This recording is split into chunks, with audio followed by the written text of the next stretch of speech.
what's goody? You already know who it is. What's good? My MuscleMen, it's MuscleMen Marcus, and we here. We're gonna bring you some content. We're gonna bring you a YouTube video, and we're gonna talk about. Let's break it down. The first thing we're gonna talk about is nationals. So, nationals. This is my first nationals competing as a 93, and your boy kind of pooped the bed a little bit and weighed in at 196 pounds. Now, obviously, that was not my plan to weigh that much. It would have been a way better outcome if I weighed 204, right on the cusp, but that didn't happen. So let's talk about what happened. So squat was really good. I ended with a PR of 688. I squatted 655 sometime last summer. Don't know where my body weight was exactly, but 688, I'm proud of that, even though the goal was to squat 705. But it's crazy because as I was warming up, my handler Bruce, shout out to Coach Brewski, that's my boy, he was telling me, hey, this is moving good, this is moving good, this looks good. And I'm like, are you serious? This feels really, really bad. But on a good foot, on a good note, on the good foot, on the good foot, do people say that?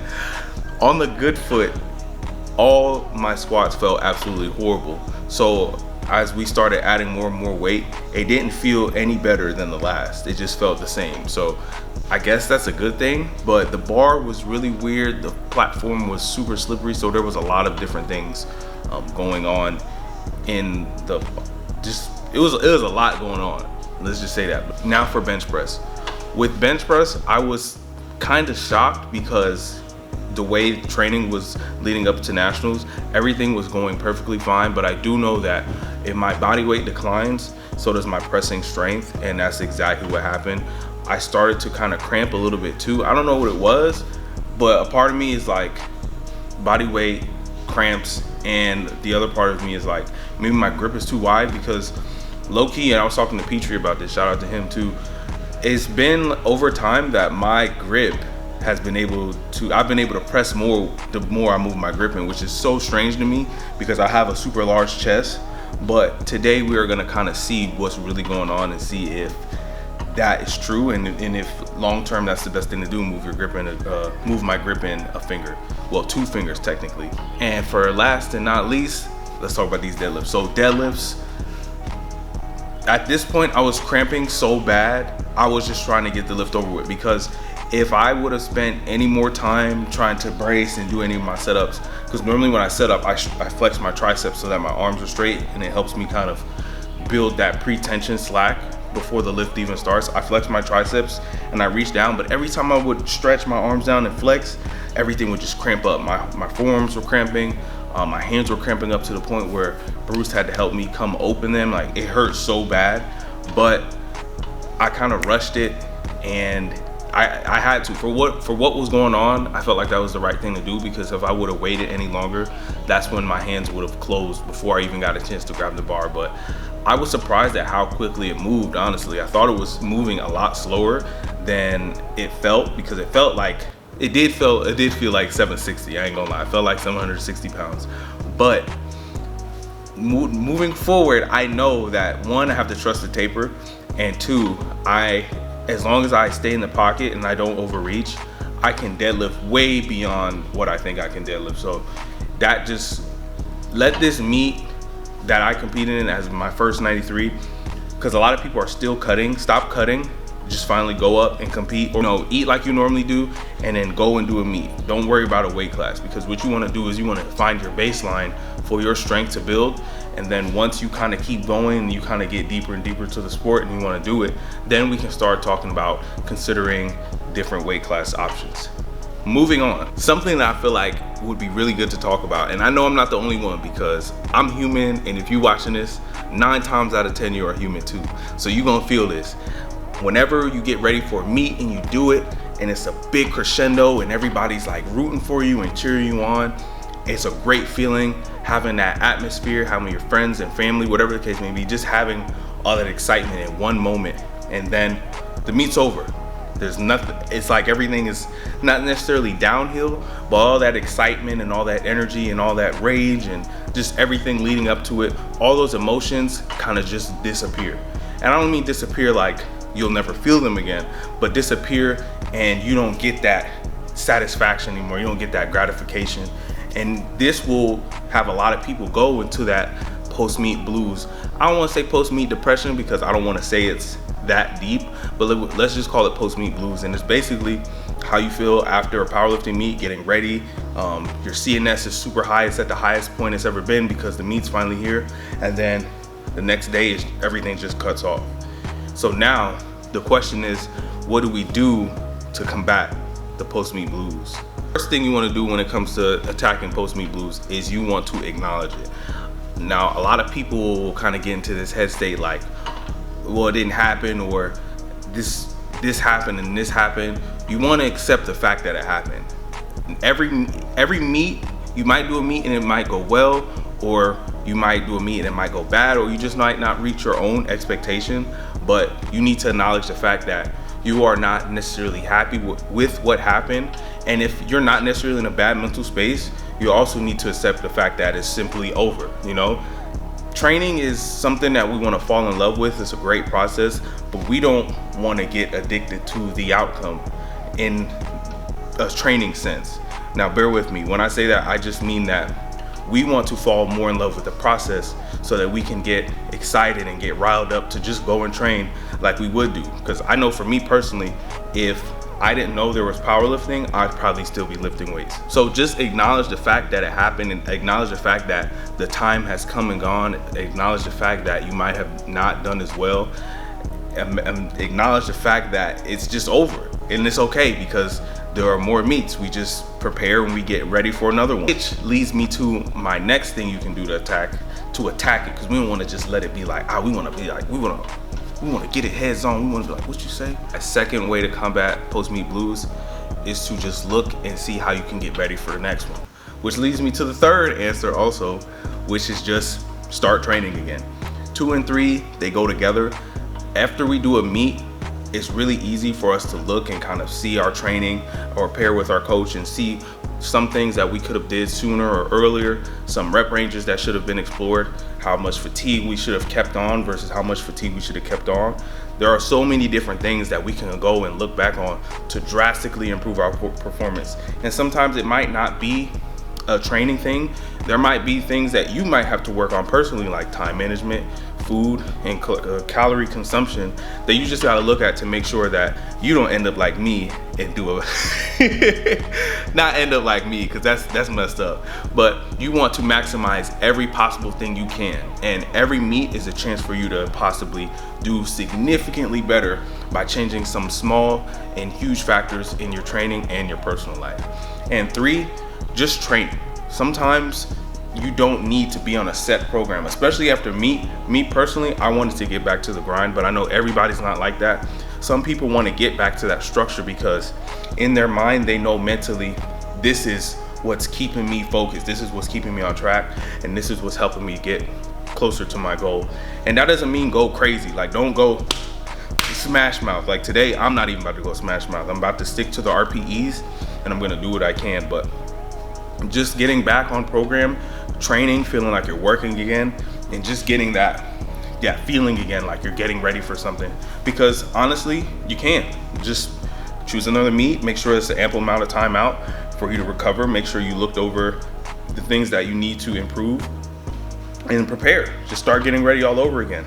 Fourth and final way you can combat the post-meet blues is to sit your ass down. Yeah, just rest. I know for some people, that's a lot. Like, going through a meet prep is a lot. And I've heard some of the top level athletes talking about taking 1 to 3 weeks off of just doing something so structured. Now, they might still lift here and there, might try a new sport, play basketball with some friends, just do things that they normally don't get to do because of powerlifting. But there is no one is forcing you to go out and train. You shouldn't want to force yourself to get under the bar, especially if you don't feel like it, because all it will do is just speed up a process that you're not ready to go through yet. So what can we do to fight the post-meet blues? We want to acknowledge it. We want to see how we can improve, either start training again, or we want to rest. With those 4 ways, you can keep yourself sane, especially after doing a big giant powerlifting meet like Raw Nationals, because it took a lot out of me personally. But with my mindset, I kind of know that I should be training a certain type of way, and I know I shouldn't have to go super hard right now simply because I'm not seeking out a meet. So I hope these tips help you guys. I know they helped me in a short period of time with nationals. Like I said, nationals was not the way I wanted to go, but I'm gonna be proud and I'm gonna get right back to the drawing board, see what I can do to improve, and I'm gonna start training again. So today we got bench, I think we got squat, and I think we got deadlift. So let's do that. Let's do it.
All right, so right now we at 315, and this is the weight that I kind of use to gauge where I'm at, how everything is feeling, and obviously it's gonna fly, but sometimes it don't fly, so it's not obvious.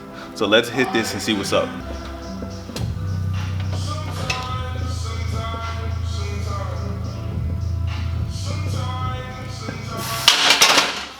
All right, so that's not bad. I don't even think I'm supposed to be hitting a single today. Let me see what I'm supposed to do right quick. All right, so I'm supposed to do a set of 5 at RPE 6, and I think this is like the perfect weight. No reason to kill myself for no reason. So we just gonna hit this for 4 more right quick. Hold up.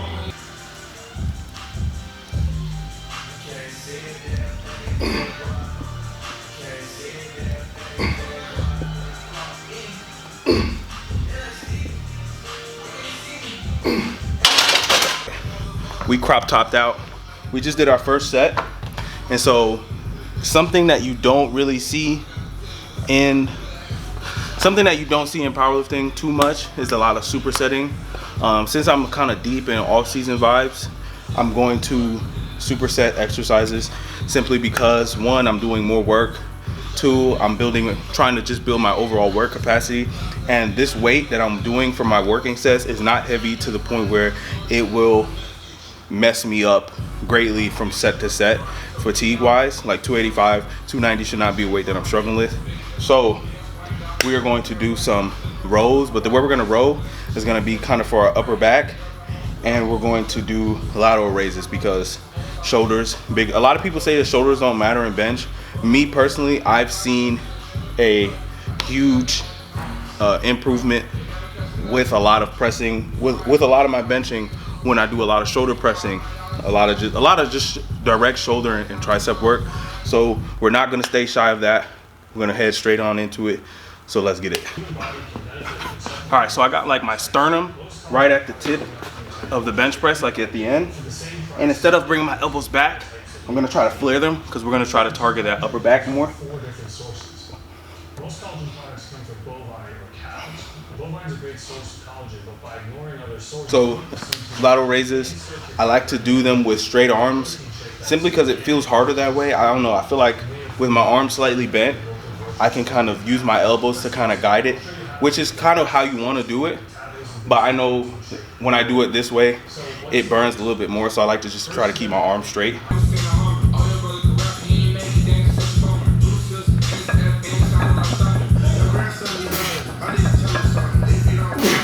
So your boy is bulking right now. It's been a lot of McDonald's, it's been a lot of eggs, it's been a lot of pizza, it's been a lot of sandwiches, like sub sandwiches. And I feel bloated, but that weight is coming. Now granted, when you gain weight, when you're going for a dirty bulk, not every pound you gain is going to be muscle, but my goal instinctively is to eat as much and sleep as much as possible so that when it's time to train, I'm recovered and I can just kind of speed this process up. The thing about that though is that you have to be on top of recovery, because if you are not recovering just as hard as you're training, just as fast as you're gaining weight, your tendons and your ligaments will not be able to hold up to it, and you'll just get hurt, and you'll probably get fatigued, and you'll probably start to feel a little sick.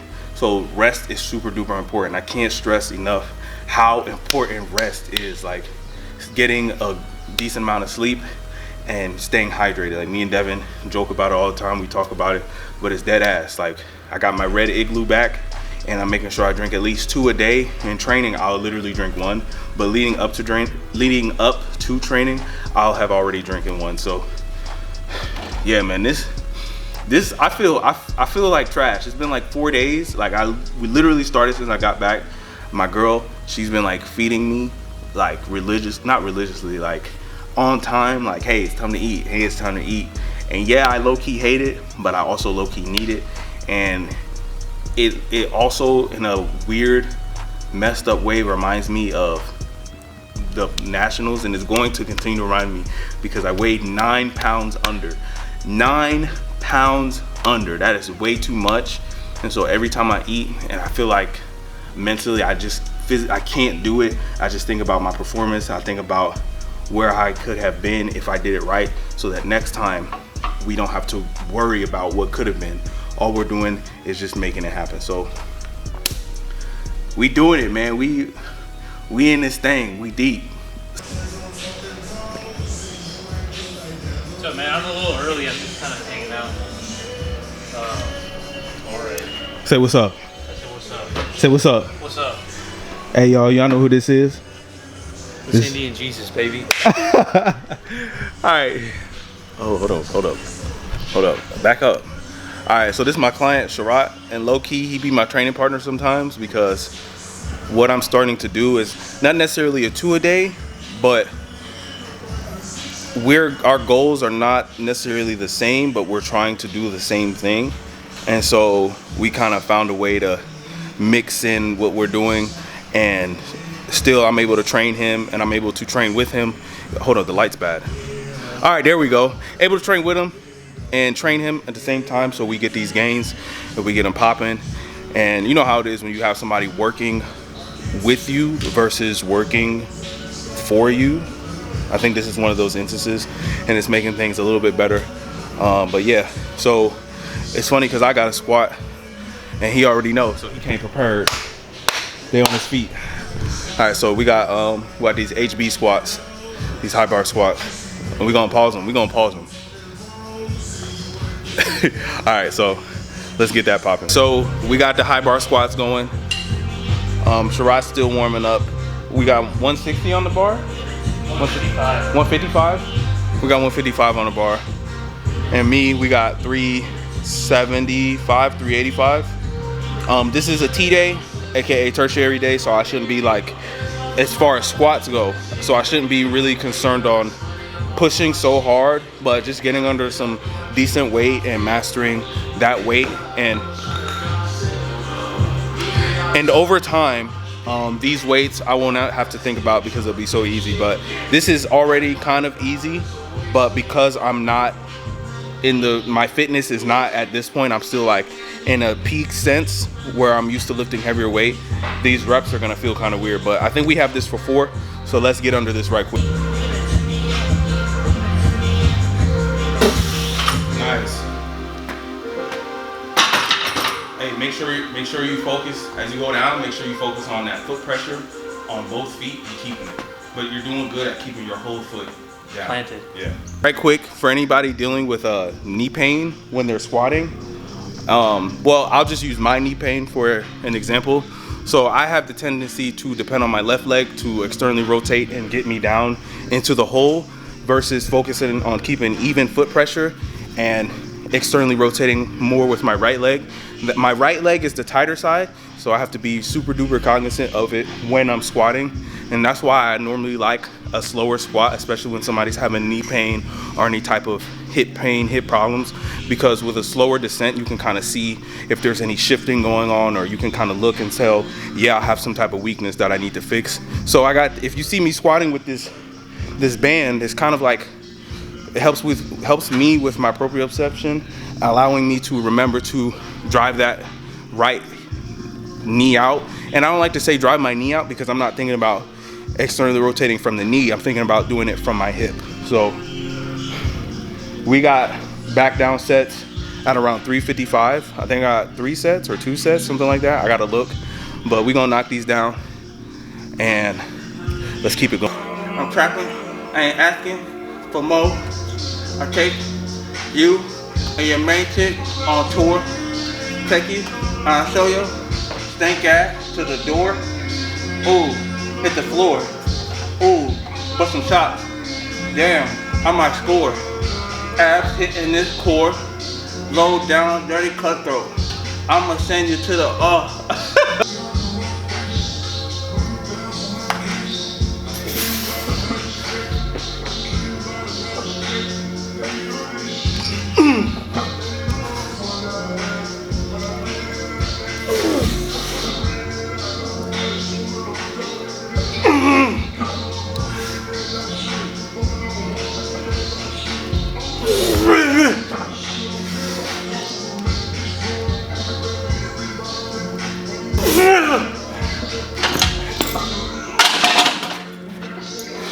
All right, so just finished squatting, benching and squatting, and now me and Sherrod are about to go to Fitness Connection.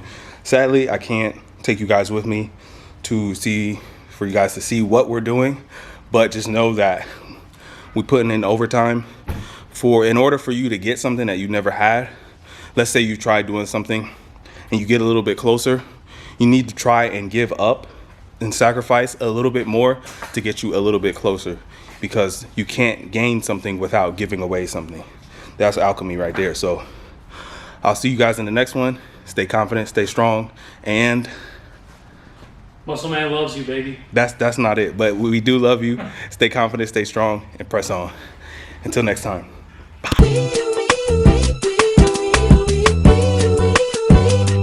What's goody? It's June 25th. It's 11:17. First, let me start off by saying this. Shout out to Jesse, because your boy is a breath belt athlete. So a lot of people I see on IG all the time, and just people in general that experience low back pain or that sensation that their glutes aren't working, your brace probably isn't right, and this bad boy has helped me with a lot of my bracing issues, even if I use it during my warm-up sets. And currently right now I'm using it during my off-season training. But if you don't know how to brace, or you're unsure of your brace or what it means to do it, I definitely suggest that you get a breath belt.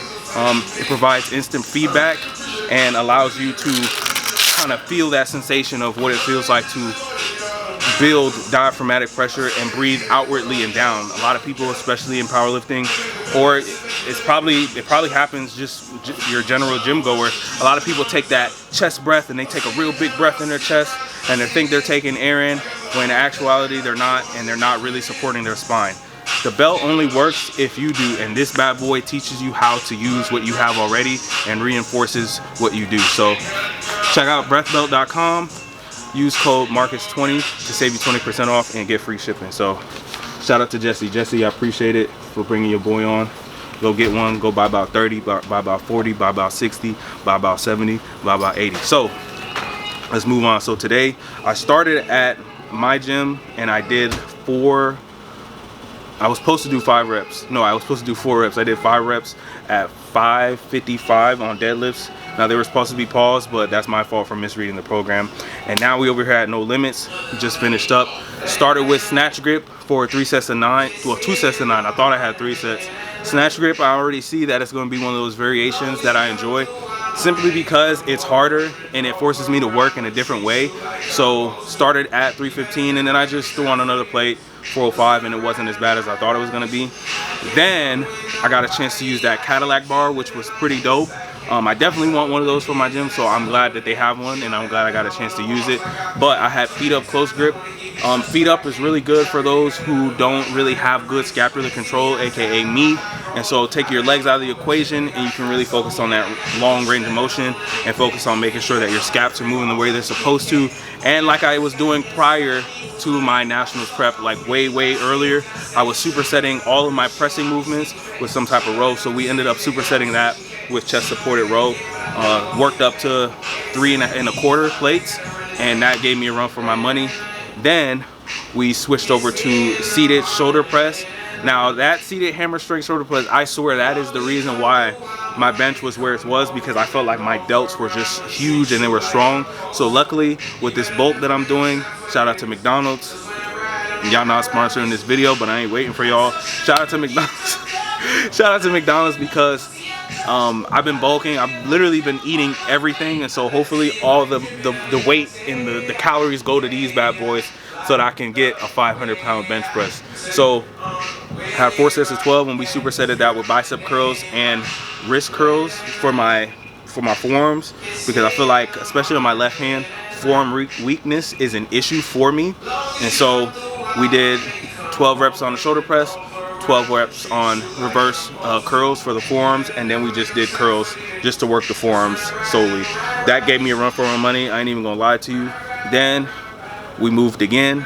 We went over to single arm dumbbell press. A lot of people have imbalances, so it's really good to work unilaterally so that you can make sure to build muscle individually, because a lot of times we're using a barbell or we're using something that requires us to use both. So using things like hammer strength equipment or just using single arm stuff, that's gonna help bring up that weakness. And we supersetted that with, what did I superset that with? With bicep curls. The reason I like the incline bicep curl versus just a standard is because it kind of lengthens your bicep and it puts it in a compromising position, and so you have to curl through that full range of motion. And from my understanding, it's really good for bicep health, working it through that full range of motion. And I'm gonna be sore as a mug. I already feel it. I'm sore right now, but it's all good. That's a part of the plan. My biceps, my triceps are a weak point for me, so I'm going to get in the habit of working them so I can grow. I have to get bigger. Like I just simply gotta grow. So we gotta force that adaptation. And then after that, we had lateral raises and these weird like skull crusher kind of curls for the triceps. I really like doing these on decline instead, because I feel like I can get a more rolling start. But the goal is to point your elbows to the sky so that you're straight up and down and you're stretching them all the way, and really extend and flex your triceps as hard as you can. So, and I was supposed to do lateral raises on the cables, but I ended up just using the lever arms, and that kind of gave me the same feel. It was awkward, but I made it work. And then we finished off with some micro sheath style drop set. Shout out to Mike if you're watching this. Shout out to you. This is from one of his videos a long time ago. We did tricep extensions. I don't know what these handles are called, but they're like really fat grips. And so what I did is I did 10 by 10 and I just moved the stack. 10 reps, move the stack, 10 reps. At first I started worrying about form, but it's the end of the workout and I kind of just wanted to get as much blood into the muscle as possible, fill it up with blood so we can grow. Bang them out.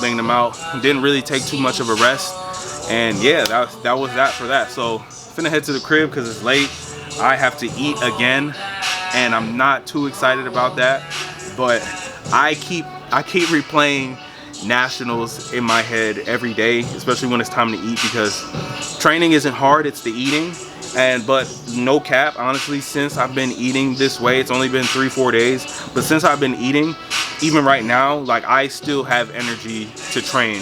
I used to have energy to train before, but I'm talking about I have energy to train in the sense where most people would get fatigued, I could literally keep going. Like I consider myself somewhat a workhorse, and I can handle those longer, grueling workouts. But now it feels like I have almost unlimited stamina simply because I'm in a caloric surplus and I'm eating a shit ton of food. So that's that with that. Hope you guys enjoyed this whole video.